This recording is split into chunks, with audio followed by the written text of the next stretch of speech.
Well, good afternoon to everybody, and thank you very much to Mrs. Hogberg for that special music. Very enjoyable, very appropriate for the day. I'm not always sure what is appropriate for the Day of Atonement. The music sounds good. Do you afflict your soul when you listen to enjoyable music? I don't know. But I'm reminded of last night. I stopped off after work. I stopped off at a Chinese takeaway and went home and ate some rather good Chinese food. Okay, I won't talk too much about food during the course of this sermon after this, but I want to tell you the story. And I cracked open the fortune cookie, and the fortune cookie said, "Today is a good day for socializing." And I thought, boy, did they ever get that wrong. Today is not a good day for socializing. And if we sort of take a bit of a step back from our close friends and maybe get in our cars and go home quickly after services, it's understandable. But anyway, welcome to Day of Atonement services for 2014. The office closed yesterday. So if you call there on Monday, Tuesday, you probably will not get an answer. Our students are sort of spreading to the four corners of the globe. Our 19 FI students, they were not all there yesterday. Some had already left for different places. News about FI Online. I think you've already had this news, but we're starting another class after the feast, October 29th, which I believe is the Wednesday. We will be starting a class in the book of Jeremiah. 17 classes have been recorded. There's a little bit more post-production work yet to be done.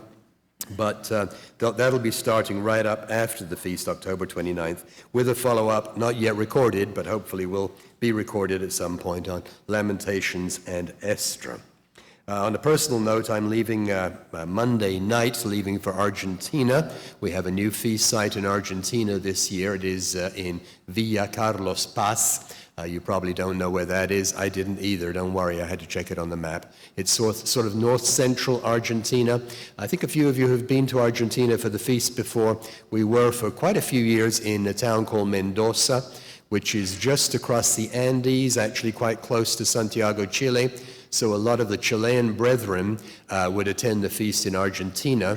One year I went there, a very enjoyable trip, by the way, it was. You would get on the bus and go across the Andes with the brethren, about a 5-hour bus journey. Villa Carlos Paz is just outside the city of Cordoba, which is a good bit further east. So there will not be so many of the Chilean brethren there this year. But I think the number that we're going to have is right around 270. Mr. Langarica sent me a list, and I believe there are 8 different nations represented. So we're looking forward to a good feast in Villa Carlos Paz, Argentina, and I'm sure you'll all have a great feast as well.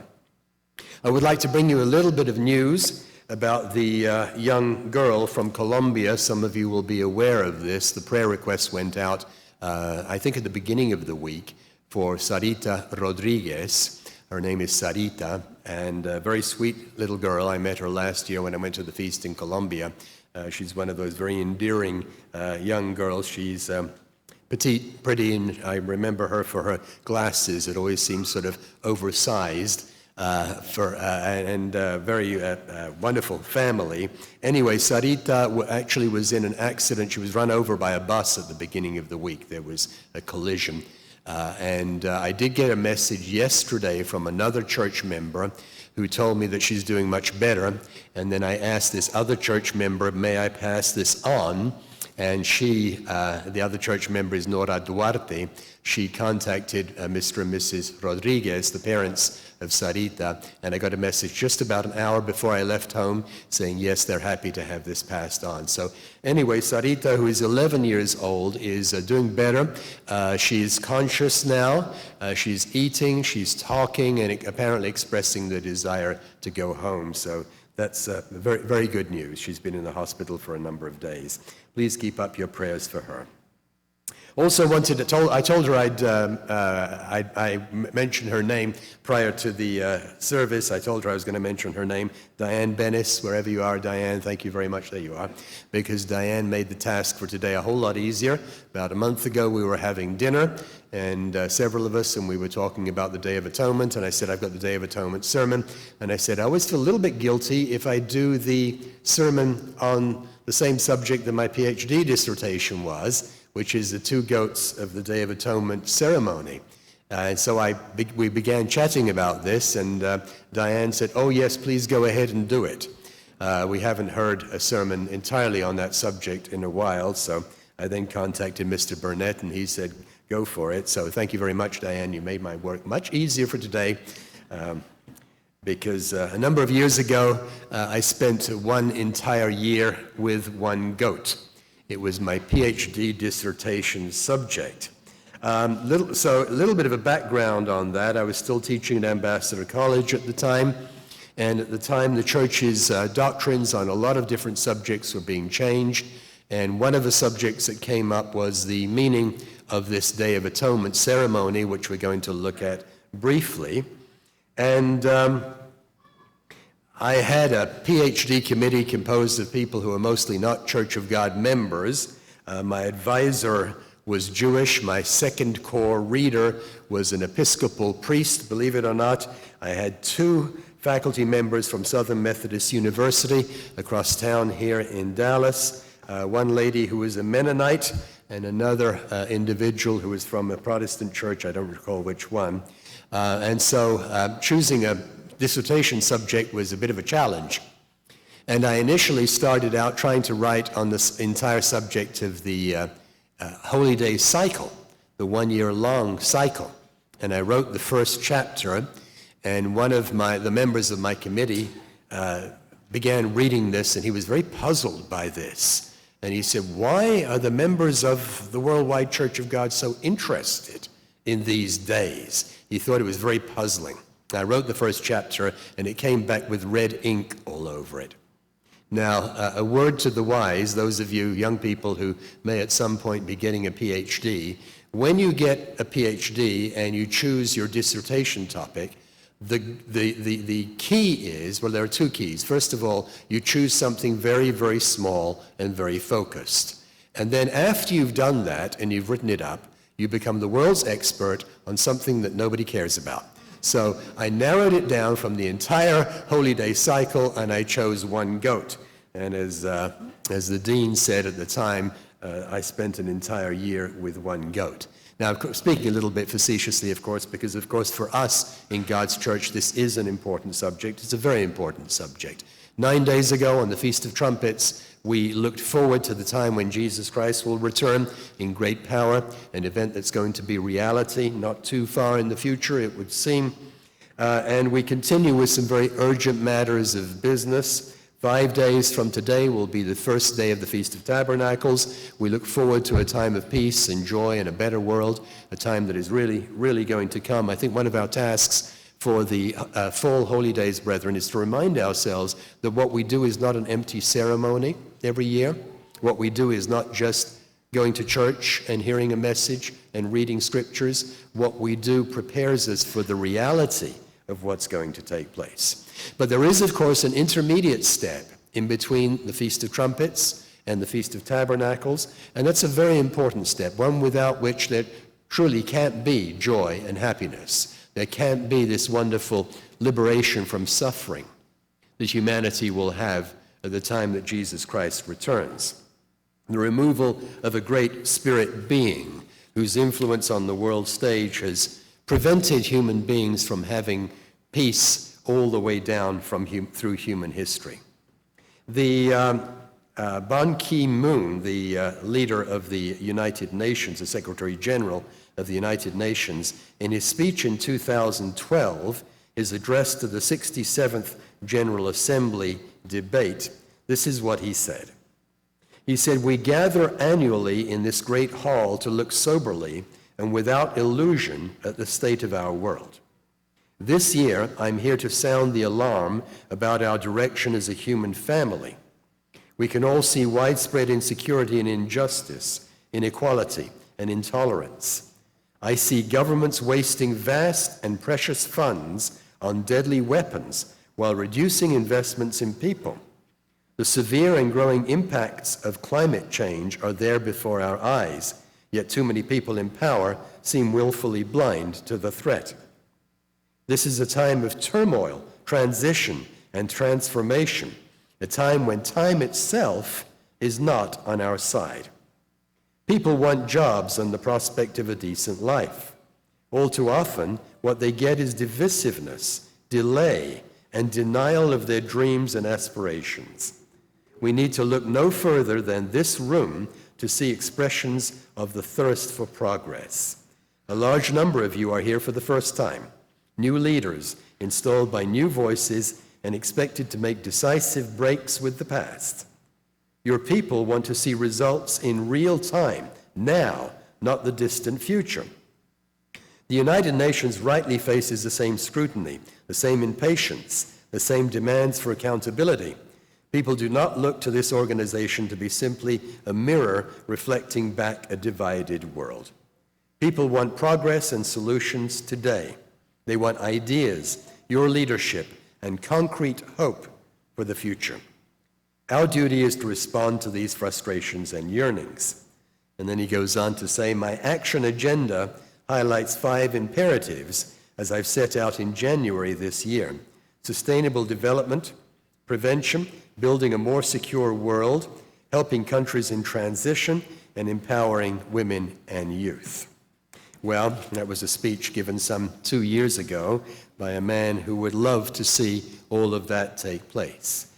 This day of atonement for us in God's church, represents the beginning of the real solution to the problems. We know that the problems are spiritual.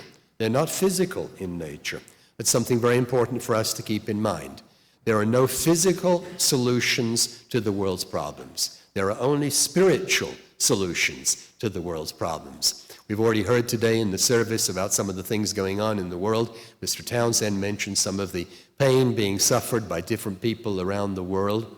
And that's true. A lot of people are going through a great deal of pain. Sometimes I think to myself, hopefully at some point in the future, in the millennium, what I would very much like to do is to have a kind of a movie night. But I'd like it to be a different kind of a movie night.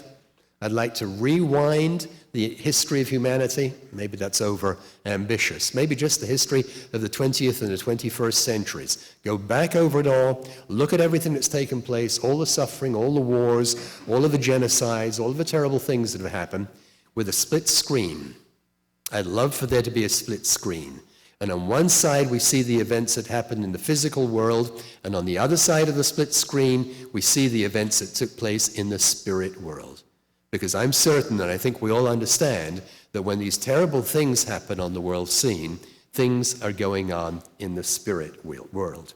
And I think perhaps at some point in the future, if we, and maybe some of those who live on into the millennium, could watch that movie night, a lot of people would say, now I see. Now I understand. When some of these awful things take place, things are moving, things are taking place in the spirit world. We know the spirit world is real. We know Satan the devil is real.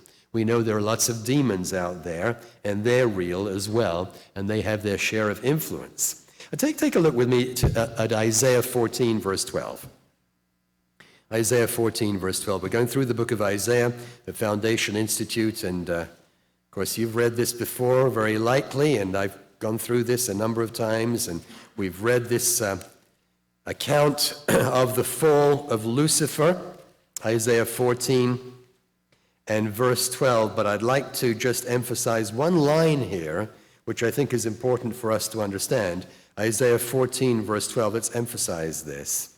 Just the one line in this section that describes the fall of Lucifer. The context is Babylon being destroyed, but we transition from a great human king to a great spirit being. Isaiah 14, verse 12 says, "How you're fallen from heaven, O Lucifer, son of the morning." Yes, it's true that word Lucifer came through the Latin Vulgate, but actually in Hebrew, it's something quite similar. It's day star, son of the morning. Is this referring to a great fallen angel? I think so. "How you're cut down to the ground, you who weakened the nations." Look at that last line. You've read it before. I've read it before. But look at what it says. You who weakened the nations. How much of a spirit influence is going on in our world now, weakening the nations? All of these terrible things going on in the Middle East. You catch it in the news just a week or so ago. I think the number was incredible. The number of refugees across the border from Syria to Turkey, if I recall correctly, was about 200,000 people flooding across that border trying to escape these terrible ISIS or ISIL people, with the threat of genocide taking place in that part of the world. And you can add to that Ukraine, the events with the Ebola outbreak in West Africa, and of course, as we are well aware, the first case here in the Dallas area, not far from where we're sitting right now. And many other things that we could point to. So this day, when we get to the Day of Atonement, the practical aspect of it is we don't eat, we don't drink. But then sometimes we look at it and we think, okay, it's kind of theoretical, isn't it? It's about the removal of Satan. In actual fact, this day, the impact of what this day points to is very, very practical. Our world, humanity, has gone through a great deal more pain than a 24-hour fast, tremendous suffering. And one of the first orders of business of Jesus Christ when he returns will be to deal with opposition both in the physical realm and in the spirit realm. One of the first things that he's going to do when he comes back to this earth will be to deal with the opposition against him from the last great empire, human power, that will be on the earth at that point. We know from the book of Revelation, we won't take the time to go there, but from the book of Revelation, we know there will be a great power based in Europe that will shake its fist in defiance against Jesus Christ, and he will have to put that down. But he's also going to have to put down the spiritual resistance to the rule of God on planet Earth. And we've already read Leviticus chapter 23. We've gone through it a couple of times where this is where it involves us. We have a day of fasting. We have a day of no food, no drink. Acts 27, verse 9. Acts 27 and verse 9 in the New Testament, we discover that the New Testament church also kept this fast day. Acts chapter 27 and verse 9, this is Paul as he's initiated his voyage to Rome on the Mediterranean. And it's just a passing reference, I know, but it's a very telling reference. There are many of these in the book of Acts and elsewhere. Acts 27, verse 9. Now when much time had been spent and sailing was now dangerous, because the fast was already over, Paul advised them, and he tries to give them some advice about where they ought to harbor, advice that was not taken up. Mediterranean Sea is rough at this time of the year, and this event that we just read apparently took place very shortly after the Day of Atonement. Did Paul and the others keep the Day of Atonement? Yes, of course they did. The indication here is that they did. Anyway, we get then to the Day of Atonement, and we get to the events of this day, and there is, of course, an ancient ceremony, a rather unusual ancient ceremony, a ceremony involving two animals, two goats. So let's go to Leviticus chapter 16, which is where we're going to spend the time in most of the rest of the sermon. We'll flip around a little bit, but we're going to spend most of the time in Leviticus chapter 16. The ceremony of the two goats. Why don't we sacrifice one goat? Well, of course, because we have no Aaronic priesthood today, and we have no physical tabernacle standing. And yet, nevertheless, this is a very meaningful day for us, and a very meaningful day for the world. And we in God's church are not the first to have noticed the symbolism. When I wrote this dissertation, looked at the trail of literature, there's a long trail of literature about the holy days, going back at least as far back as the 17th century. I compiled it all. I was kind of surprised at the time to see just how many others, mostly Protestant fundamentalist type of writers, had looked at these holy days and said, oh, look, there's a pattern here, and something is going on, and something is being depicted. So writing about the holy days goes way back. Now, whether those people actually kept them is another matter. We're alone, or almost alone, in the fact that we keep them. But we understand then that there is a series of events, and this chapter describes what will go on prophetically in this Day of Atonement ceremony. So let's pick it up in Leviticus 16 and verse 1. We're going to go through the chapter and take a close look at this Day of Atonement ceremony. Leviticus 16, verse 1, the Eternal spoke to Moses after the death of the two sons of Aaron when they offered profane fire before the Eternal and died. What did Aaron's sons do? Now, let's keep our place in Leviticus 16 and go back to Leviticus chapter 10. Leviticus chapter 10. Leviticus chapter 10, Aaron had 4 sons at least, of whom the first 2 lost their lives. Leviticus 10, verses 1 and 2. Nadab and Abihu, the sons of Aaron, each took his censer and put fire in it, put incense on it, and offered profane fire before the Eternal. They've got these censers. And, you know, according to the book of Exodus, there was a specific mix for the incense that had to be offered. You can find the mix for that back in Exodus 30. We won't go there, but they were told exactly what had to go into the incense mix. Various different fragrances and so on. It had to be mixed together in the appropriate way, and they were forbidden to offer strange fire or profane fire, which is what they did here. Verse 2, so fire went out from the Eternal and devoured them, and they died before the Eternal. So the occasion of Leviticus chapter 16 is brought about by a breakdown, a serious breakdown in the fulfilling of the responsibilities of the priests. Nadab and Abihu lost their lives. After that, Eleazar and Ithamar come to the fore. Eleazar was the third born. He probably didn't expect that. But he will become the second high priest to Israel after his father Aaron. What does it tell us? Well, you know, we don't do priestly things, at least not in that sense. And yet, 1 Peter 2, verse 9, should we turn there? You probably know it. Yeah, let's turn there. 1 Peter 2, verse 9. We get told, don't tell the people you know this scripture. Don't say that. Maybe we don't know it. 1 Peter 2, verse 9. Let's turn there. 1 Peter 2, verse 9 says, but you are a chosen generation, a royal priesthood, a holy nation.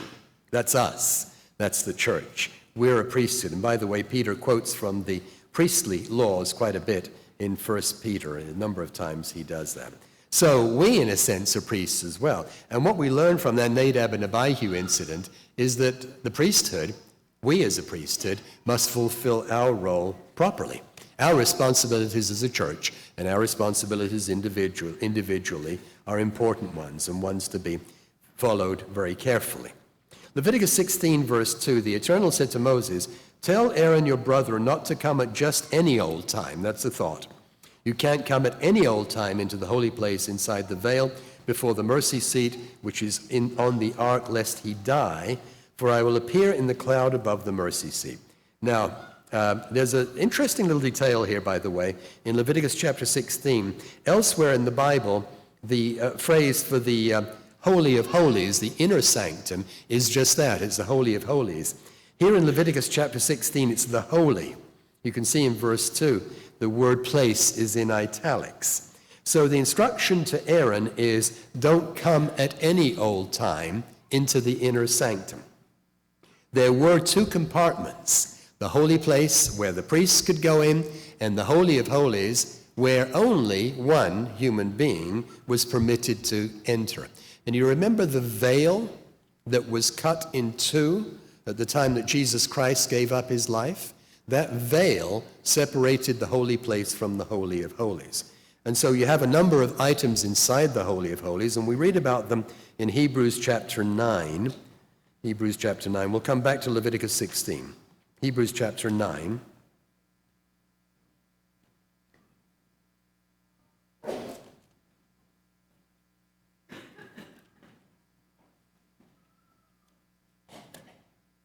Hebrews 9, and most of the first part of this chapter is about this subject.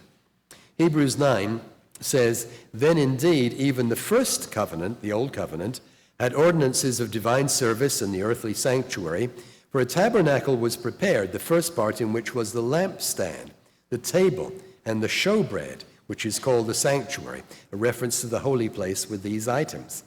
And behind the second veil, a part of the tabernacle, which is called the holiest of all, which had the golden censer, and the ark of the covenant overlaid on all sides with gold, in which were the golden pot that had the manna, Aaron's rod that budded, and the tablets of the covenant with the Ten Commandments written on them. And I'm sure you've seen in the illustration, you've got, as it describes here in verse 5, above it were the cherubim of glory overshadowing the mercy seat. Of these things we cannot now speak in detail. And it would probably make the sermon too long as well, so we won't go into it in too much detail. But you've got this box, basically, overlaid with gold. It was hammered out. It was solid gold. And you have two cherubim, two great archangels, with their wings lifted up above the box. And the box contained the tablets of the covenant and certain other items. Verse 6.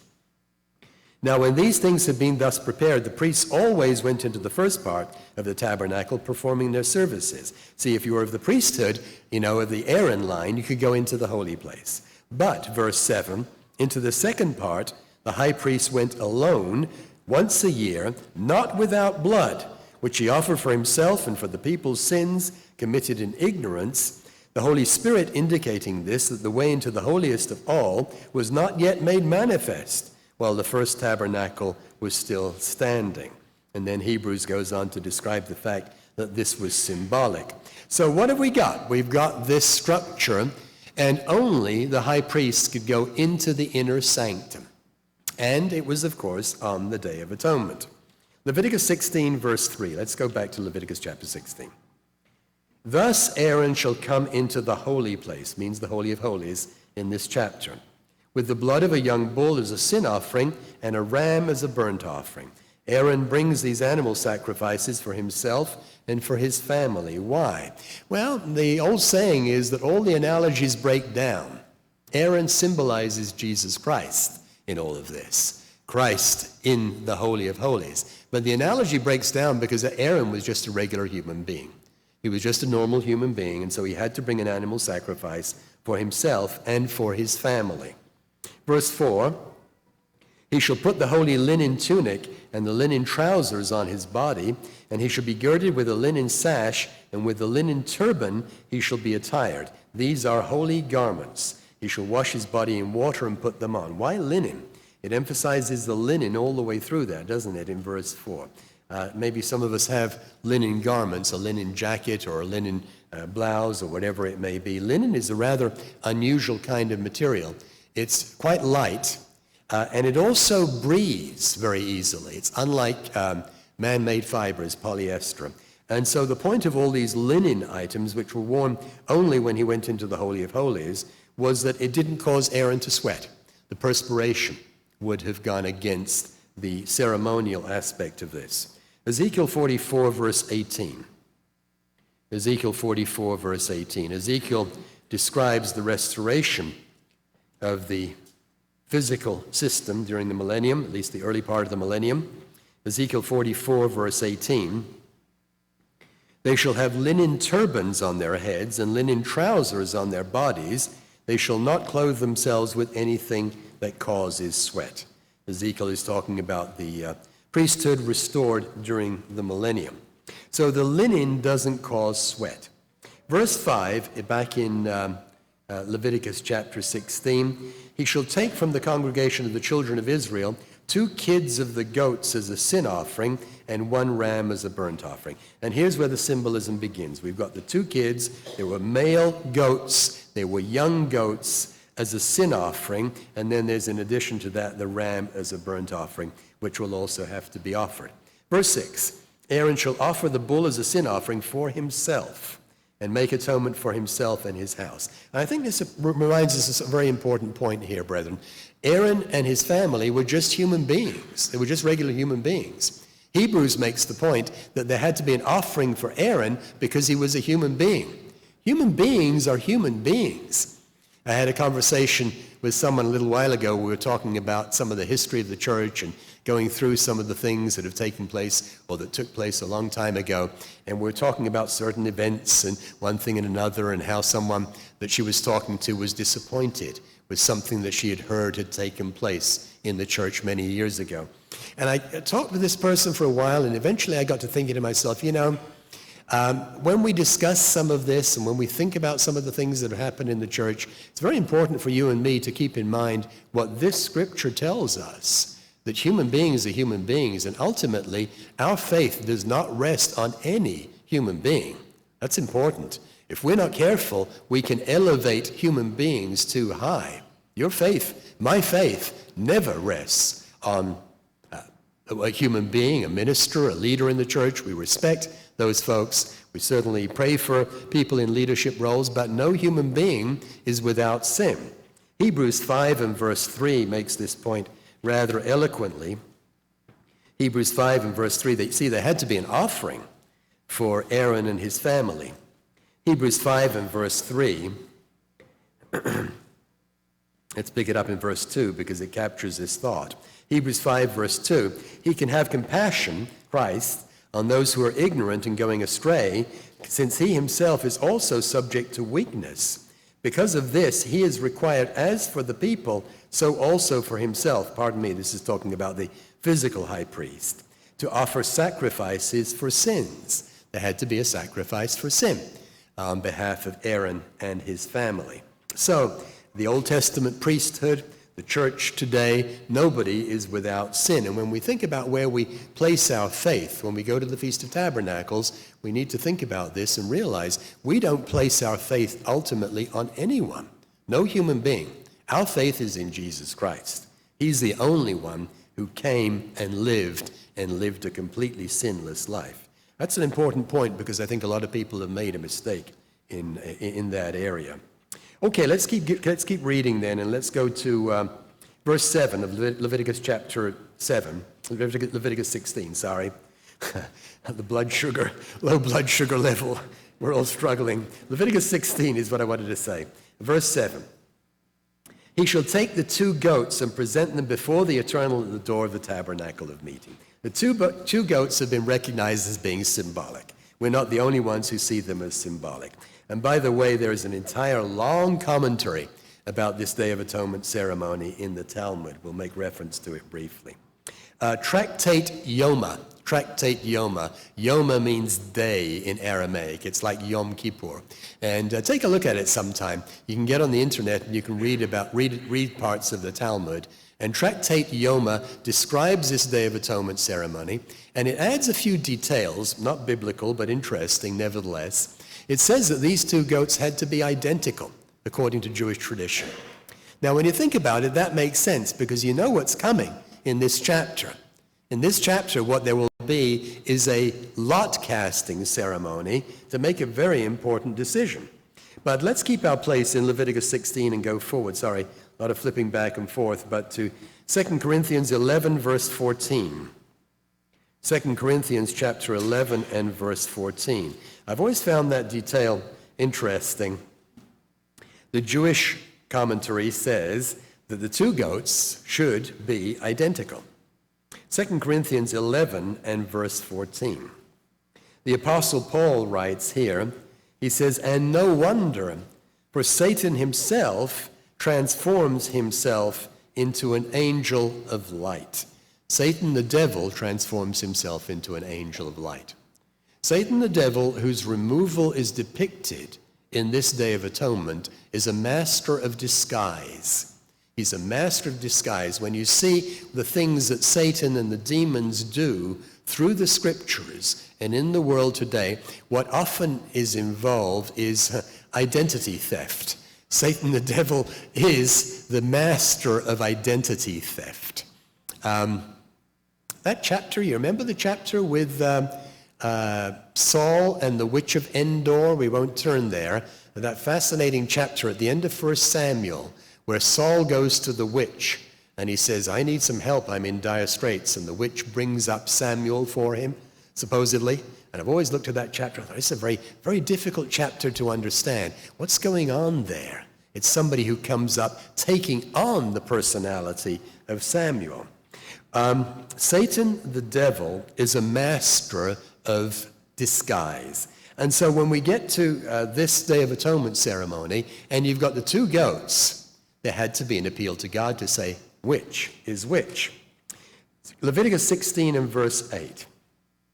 Then Aaron shall cast lots for the 2 goats, one lot for the Lord and the other lot for the scapegoat. Goral echad la'Adonai, ugoral echad la'Azazel, it says in the Hebrew. Now, the word scapegoat in our New King James Bible, probably most of us have got the New King James with us today, it's not a very good translation, because when you think of a scapegoat, you think of someone who's being blamed unjustly for something. Somebody gets the blame for a project that went bad, and they became the scapegoat, even though they were not responsible for the failure. The Old King James Version and the New King James Version both use the term scapegoat. Why? Because they didn't know what to do with the name Azazel. The name Azazel occurs only in this chapter in the Bible. It occurs 4 times.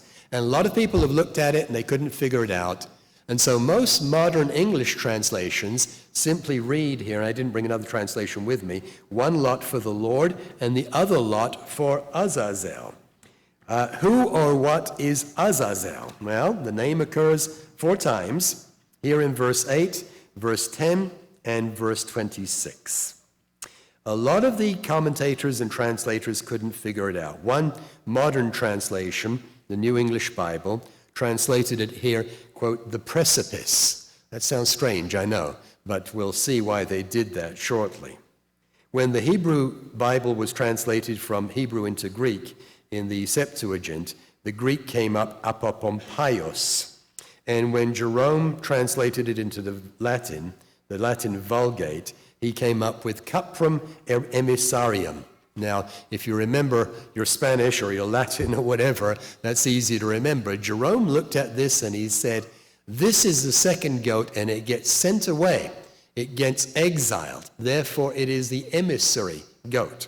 It's the sent away goat. But it still doesn't tell you very much about what's going on here. How to translate it?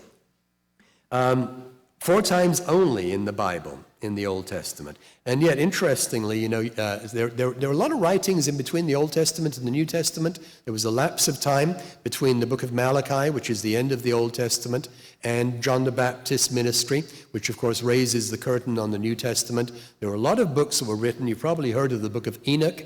There are 1 or 2 short quotes or allusions to the book of Enoch in the New Testament. And the book of Enoch mentions Azazel in many, many places. And in the book of Enoch, Azazel is a great fallen angel. I remember going through all of this when I worked on my dissertation. I had to sift through all of this, and one of the more fascinating books that I came across that you may not have read, I'd never read it up to that point, was the Apocalypse of Abraham. And it's, these intertestamental books, they latched on to the name of someone who's prominent in the Bible, and they tried to pretend that this book that they come up with, and you can see in most cases, they don't belong in the Bible. But the Apocalypse of Abraham is kind of interesting. In the Apocalypse of Abraham, I'll tell you what happened. You remember Abraham, or Abram as he was, when he entered into a covenant with God, he got some sacrificed animals, and he cut them in half. Back in Genesis chapter 17, I think it is. He cut them in half.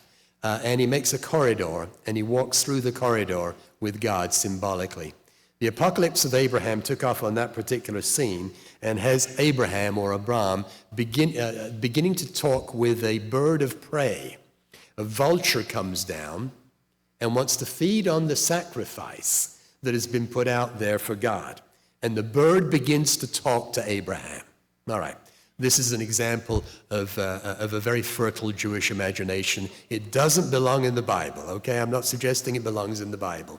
But it's interesting nevertheless. This bird of prey, this vulture comes down and wants to begin chewing on the sacrifice that's been put out there for God.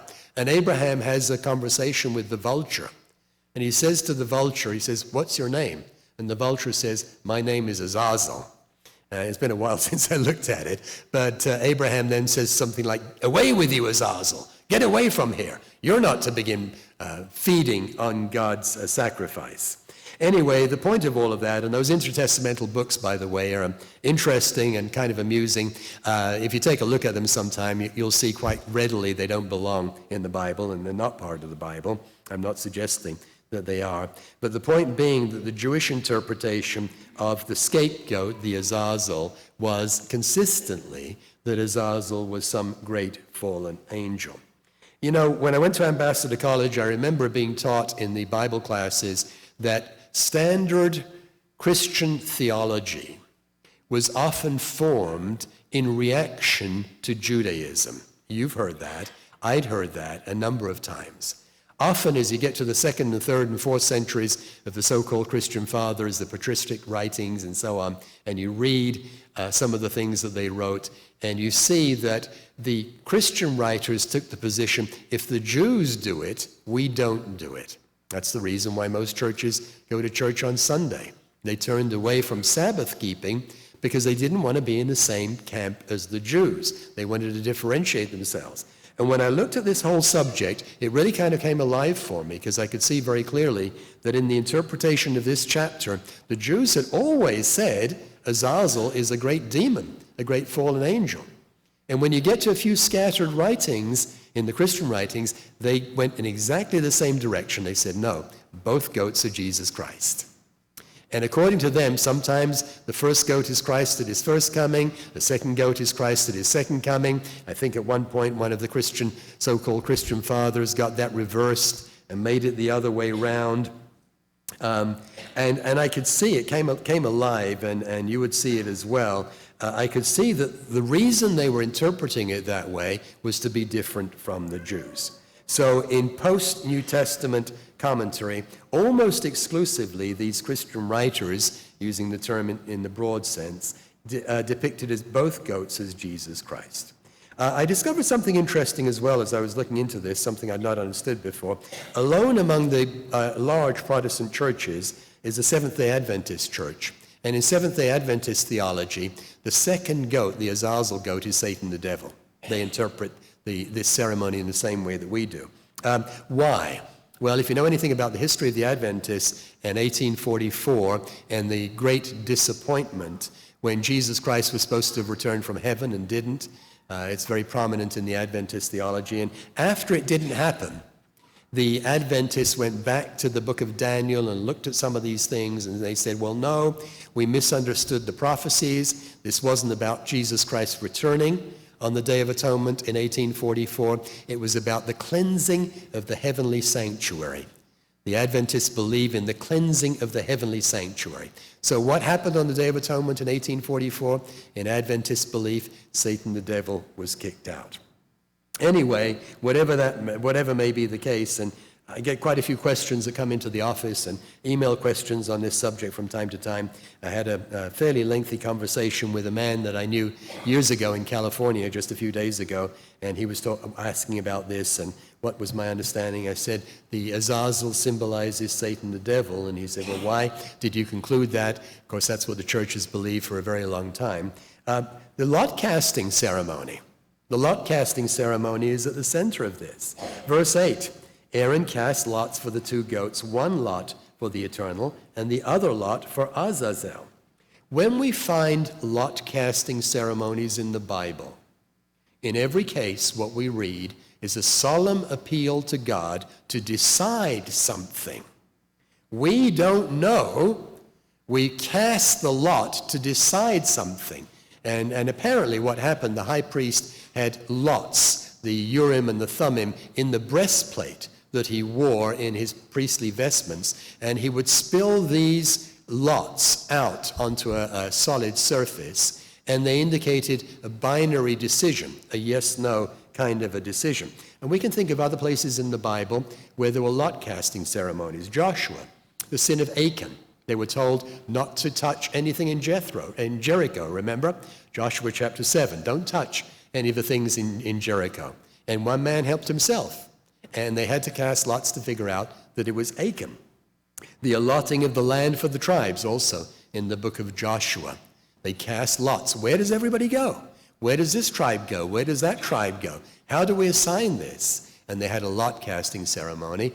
And the last lot casting ceremony that we have recorded in the Bible was in Acts chapter 1, where a replacement for Judas Iscariot had to be selected. And they cast lots because the Holy Spirit was not given yet. A lot casting ceremony is a solemn appeal to God to decide something that only He can decide. Proverbs 16 and verse 33. Proverbs 16 and verse 33. Why do we not cast lots in the church today? Well, because God gave us the Holy Spirit, which gives us discernment and the ability to understand some of these matters. Proverbs 16, verse 33. The lot is cast into the lap, but its every decision is from the Lord.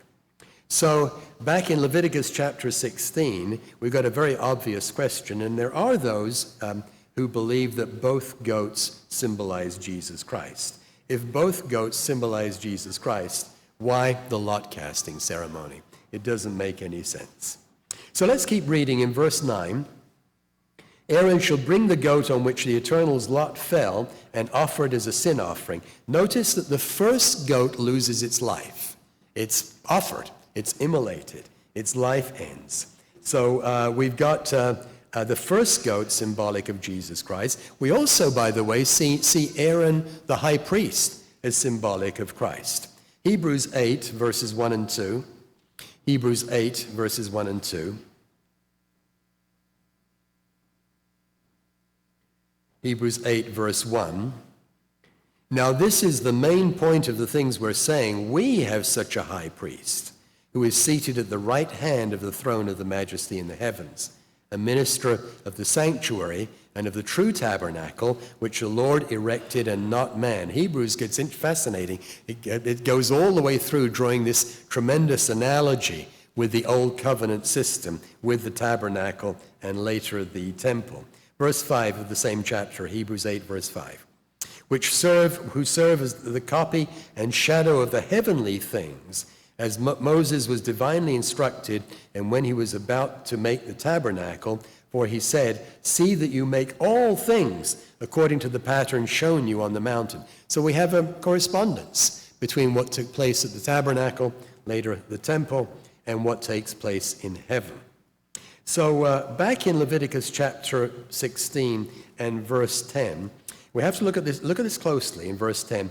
But the goat on which the lot fell to be the scapegoat, La'azazel, shall be presented alive before the Eternal to make atonement upon it and to let it go as the scapegoat into the wilderness. And this verse, by the way, is the only verse in the chapter that uses the name Azazel twice. The second goat doesn't lose its life. The second goat is still alive. Now, there are some who say, well, the second goat is Christ as well. However, the second goat gets exiled. It's sent away. It's sent off by itself. Verse 11, and Aaron shall bring the bull of a sin offering, which is for himself, and make atonement for himself and for his house, and kill the bull as a sin offering, which is for himself. Aaron, again, like Jesus Christ, but just a human being, he had his sins. Christ, of course, never did. Verse 12, then he shall take a censer full of burning coals of fire from the altar before the Eternal, with his hands full of sweet incense beaten fine, and bring it inside the veil. So Aaron, the high priest, and the high priest after him, take a censer with this incense, and he brings it inside the veil. He goes through the veil into the Holy of Holies, and that incense, of course, is very symbolic as well. And this is where you and I come in. Because in Revelation 5 and verse 8, Revelation 5 and verse 8, the New Testament interprets the Old for us once again. Revelation 5 and verse 8. We're told about the symbolism of the incense. Revelation 5 and verse 8 says, now when he had taken the scroll, the 4 living creatures and the 24 elders fell down before the Lamb, each having a harp and golden bowls full of incense, which are the prayers of the saints. So the incense that Aaron took with him behind the veil is symbolic of our prayers. Very important. And the incense, of course, had to be beaten fine. According to the law, it had to be ground up, nice and fine. And I think there's a practical lesson for us there as well. You know, Aaron took this with him behind the veil, and for the incense to burn readily, it had to be ground up properly. You ever tried to set a fire with something that doesn't burn easily? You put something on the bonfire, or you've got a wood-burning fireplace in your home. You put something on there, it doesn't begin to burn properly. And you take something that's been ground up and is more easily combustible.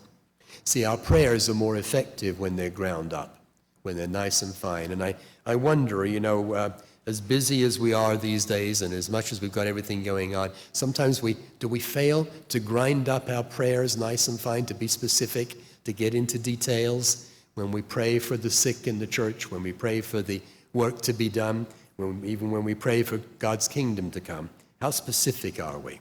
Our prayers are more effective when they're like that incense, beaten fine, specific.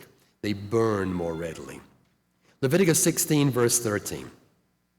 And he shall put the incense on the fire before the Eternal, that the cloud of incense may cover the mercy seat that is on the testimony, lest he die. Those prayers are important. Aaron would have lost his life had it not have been for the incense, symbolic of the prayers of the saints. Verse 14. He shall take some of the blood of the bull and sprinkle it with his finger on the mercy seat on the east side, and before the mercy seat he shall sprinkle some of the blood with his finger 7 times. The blood of the bull for Aaron, according to verse 11. And verse 15.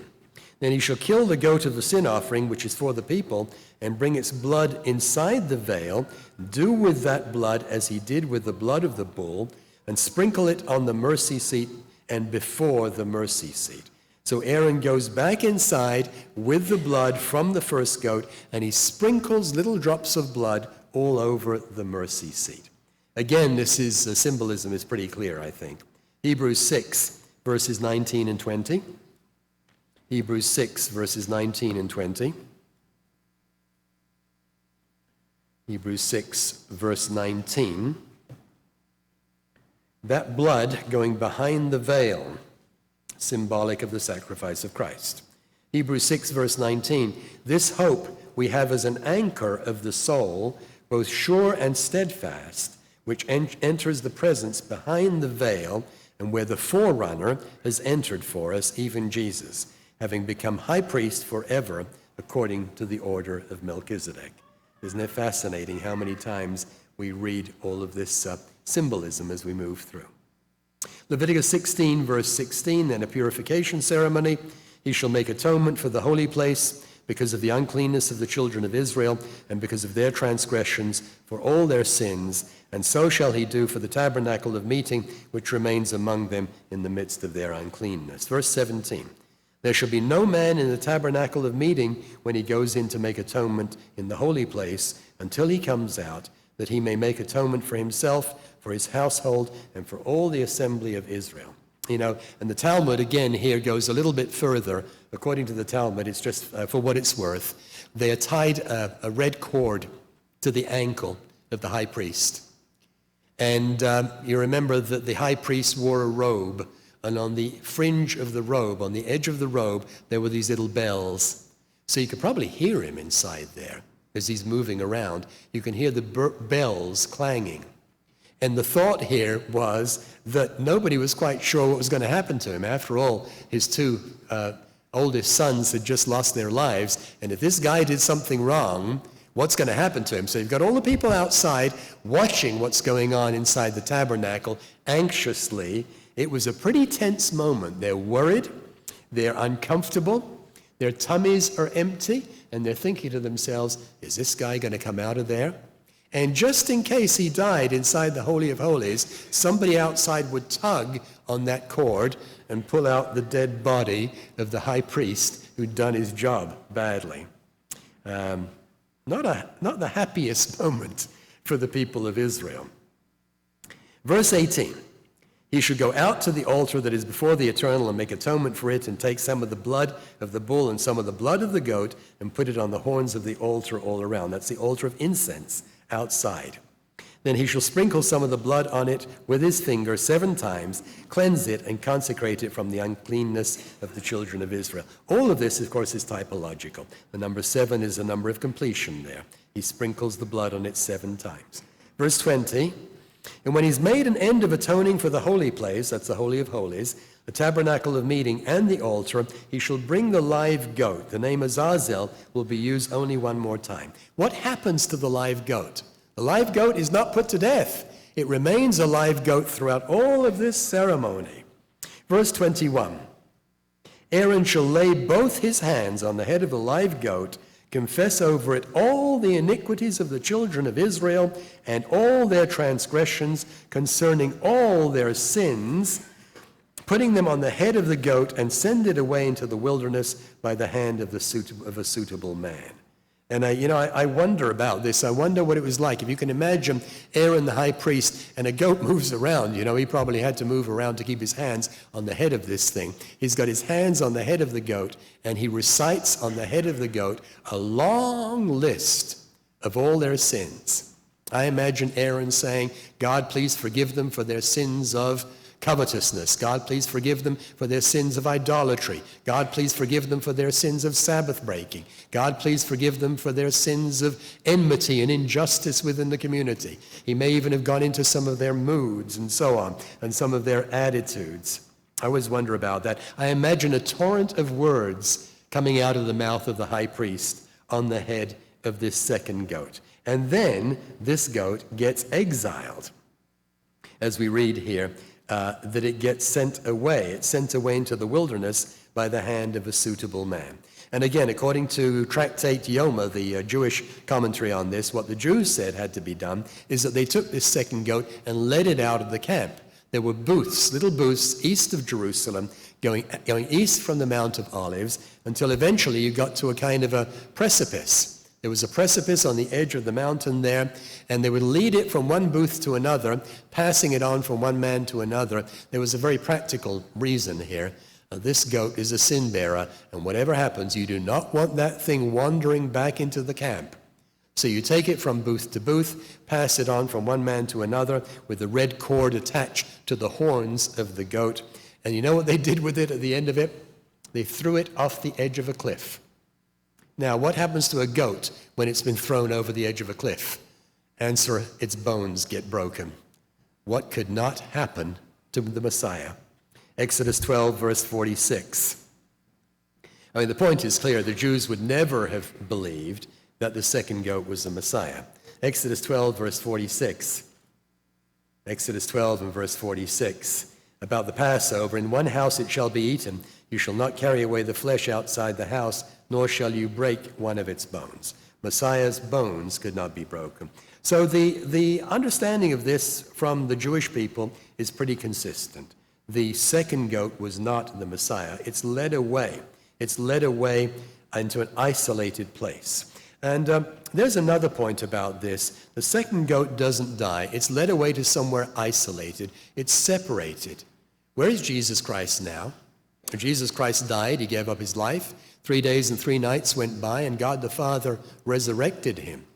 And according to the Bible, Jesus Christ is in the third heaven with God the Father, with the angelic court, with all of that accompaniment that we read about in the book of Revelation. Verse 22. Verse 22. The goat shall bear on itself all their iniquities to an uninhabited land, and he shall release the goat in the wilderness, in the desert. Jesus Christ now in heaven with the 4 living creatures and the 24 elders described in Revelation chapter 4. No, this is not Christ. This is not the Passover repeated. Sometimes people think this is the Passover all over again. This is not about justification. Passover is about justification. This is about justice. The hands went onto the head of the second goat, symbolic of Satan the devil, because he's the starting point. He's the one who originated all the sins of the world. He's the one, the root cause, the spiritual cause for all the chaos and all the suffering in our world.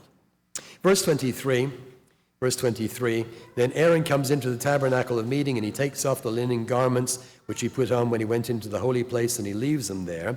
They were only used there in the Holy of Holies. And he washes his body, verse 24, verse 25. The fat of the sin offering he burns on the altar. Verse 26, and he who released the goat as the scapegoat, as Azazel, shall wash his clothes and bathe his body in water, and afterward he may come into the camp. He's become defiled as well. Verse 27, the bull for the sin offering and the goat for the sin offering, whose blood was brought in to make atonement in the holy place, is carried outside the camp, and they burn it in the fire, their skins, their flesh, and their offal. He who burns them shall wash his clothes. So there's complete removal of all of this. Verse 29, this is a statute forever for you. In the 7th month, on the 10th of the month, you shall afflict your souls and do no work at all, whether a native of your own country or a stranger who dwells among you. And as we heard in the sermonette, afflict your souls means fasting. It means no food and no drink. Okay, let's quickly go to the book of Isaiah. Isaiah 26, because there's a sequence in all of this.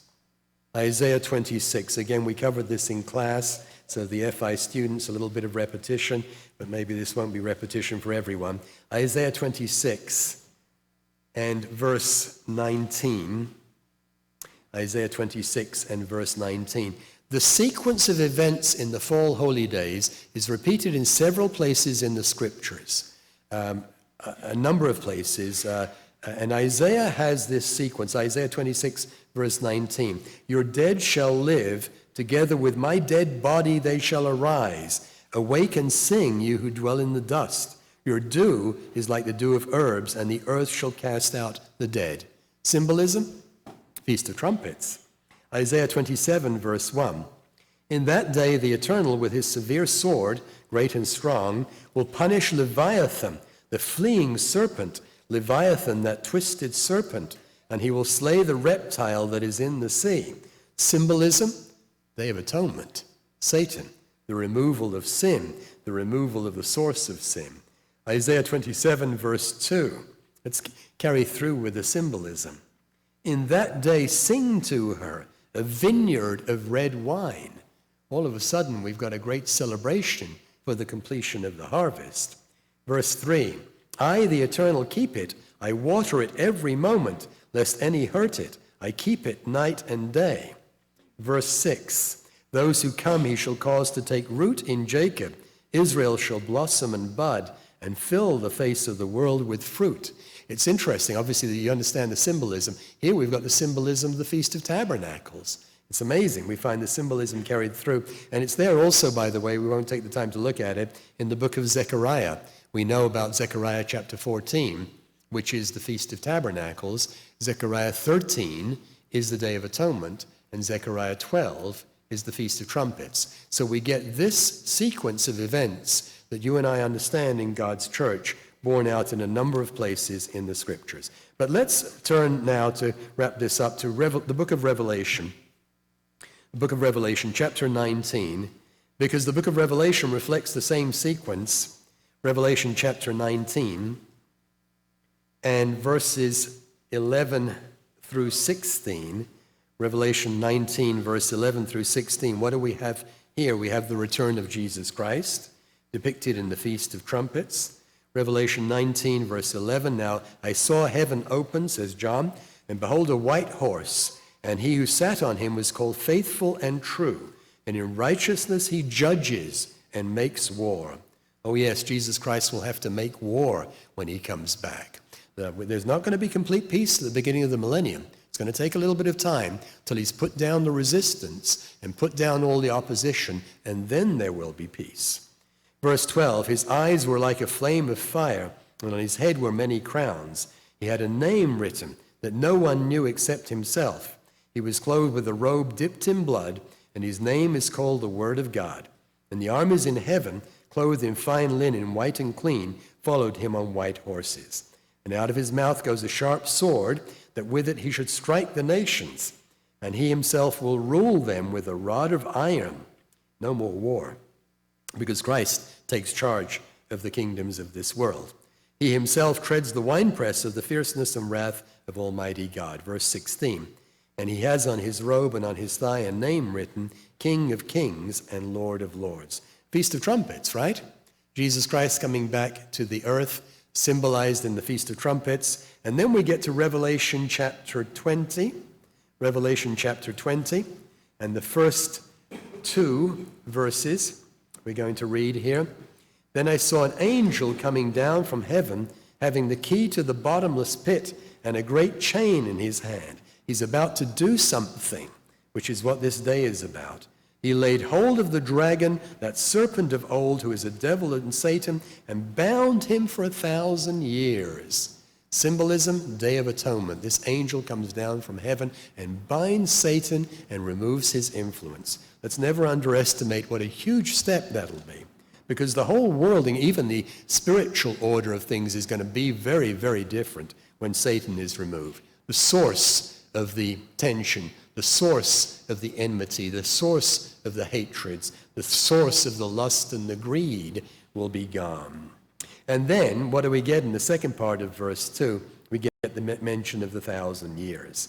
And by the way, this is the first time in the scripture that the duration of time from the return of Christ till Satan's release is explicitly mentioned. It talks about the 1,000 years. In verse 3, he cast him into the bottomless pit and shut him up and set a seal on him so that he should deceive the nations no more till the 1,000 years were finished. But after these things, he must be released for a little while. So this day, which is probably not our favorite holy day because we do suffer a little bit of discomfort, is really a very, very important day. And I know a lot of you are ready now to get going. Some are headed to the airport after services today, but it's an important trigger. It's a trigger that sets the stage and prepares the way for what we look forward to at the Feast of Tabernacles. The Feast of Tabernacles, the millennial rule of Jesus Christ, the peace and joy that it will bring, cannot take place, can't be, except for this event, the removal of Satan the devil. And then we've all got one foot in the stirrup.